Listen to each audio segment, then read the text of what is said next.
Assalamualaikum warahmatullahi wabarakatuh. Perkenalkan, nama saya Andina Yuwatni, NIM 0501021307 dari Program Studi Sistem Informasi Universitas Terbuka. Pada kesempatan ini saya akan menjelaskan proses lahirnya Pancasila sebagai dasar negara Indonesia. Pancasila tidak lahir secara tiba-tiba. Dasar negara ini terbentuk melalui proses sejarah yang panjang dan penuh pertimbangan. Karena Indonesia memiliki keberagaman suku, agama, bahasa, dan budaya. Para pendiri bangsa membutuhkan dasar yang mampu menyatukan seluruh rakyat Indonesia. Tahun 1945 menjadi momentum penting untuk mempersiapkan kemerdekaan Indonesia. Para tokoh mulai merancang arah dan identitas negara yang akan berdiri. Keberagaman yang kita miliki adalah kekuatan, namun juga dapat menjadi tantangan besar. Karena itu, diperlukan dasar negara yang menyatukan bangsa dan menjaga keutuhan Indonesia. BPUPKI dibentuk oleh Jepang sebagai wadah para tokoh bangsa untuk berdiskusi dan merumuskan dasar negara Indonesia merdeka. Disinilah benih-benih Pancasila mulai tumbuh dalam pemikiran para pendiri bangsa. Pada 1 Juni 1945, Ir Soekarno menyampaikan pidato monumental lahirnya Pancasila. Beliau mengusulkan 5 prinsip dasar ketuhanan, kemanusiaan, persatuan, musyawarah, dan keadilan sosial. Ini menjadi tonggak lahirnya Pancasila sebagai dasar negara kita. Soekarno tidak berjuang sendirian. Muhammad Yamin memperkuat nilai persatuan dan kebangsaan dalam perumusan dasar negara. Supomo menekankan asas kekeluargaan sebagai ciri bangsa Indonesia. Kontribusi kolektif ini membuat Pancasila semakin lengkap dan kokoh.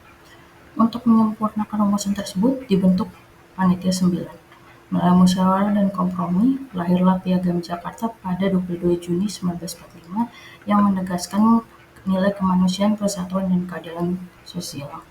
Setelah kemerdekaan diproklamasikan, PPKI mengesahkan Pancasila dalam pembukaan UUD 1945 pada 18 Agustus 1905. Sejak saat itu, Pancasila menjadi pedoman resmi bangsa Indonesia.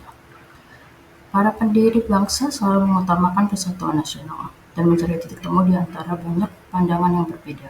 Mereka yakin Indonesia hanya berdiri kokoh bila rakyatnya bersatu. Keputusan penting tidak diambil sepihak, tapi melalui musyawarah yang menghargai semua pendapat sehingga terwujud keputusan yang adil bagi seluruh rakyat. Para tokoh bangsa bekerja demi masa depan Indonesia dengan semangat gotong royong yang mewujudkan keadilan dan kesejahteraan bagi semua. Sejarah Pancasila mengajarkan bahwa perbedaan harus menjadi kekuatan yang menyatukan bangsa.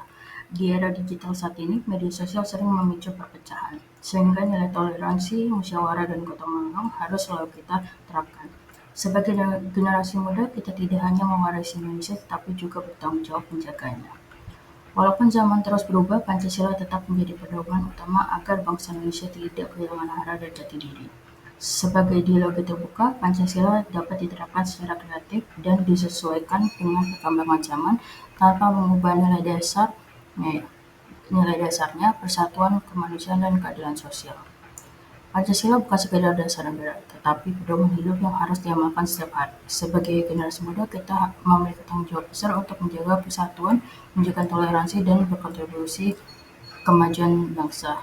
Sekian penjelasan dari saya. Terima kasih atas perhatian dan kesempatannya. Wassalamualaikum warahmatullahi wabarakatuh.